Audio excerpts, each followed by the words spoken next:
All right, so lesson 6.2. I did an example here where I have this highlighted in green. This is triangle D, so that's for this triangle.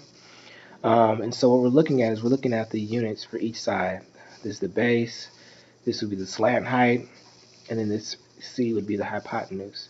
So when we look at these triangles, we know that the Pythagorean theorem is specifically for right triangles, but what they want you to do in this is actually see why, or see the difference, right? And see how that the Pythagorean theorem wouldn't actually work for triangles that are not right triangles, meaning triangles that are not 90 degrees. So A would represent A, and this would be 2 units. I moved one space, 2 spaces. So that's 2 units here. B is going to be your slant height or your height here. This is going to be 1 unit. And then C is going to be your hypotenuse, which would be 3 units. Okay? And so now what we're going to do is we're going to take this information and just input it here. And then when we rewrite this in terms of the triangle, this is going to be 2.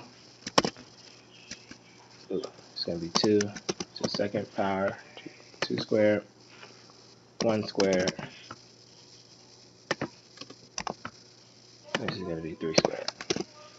Okay? And now, if this is a right triangle, then this would be true. What that means is that I would have 2 to the second power plus 1 squared would equal 3 squared. Okay? And then we simply just do the math, right? Now, we're going to do this. 2 to the second power, 2 squared is going to equal 4. Equal 4 plus 1 squared, 1 to the second power is going to equal. So 1 equals 3 to the second power is going to be 9.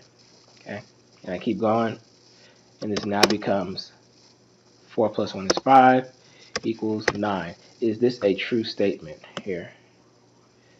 Did A plus B equal C? Right? You can even stop it here. Right?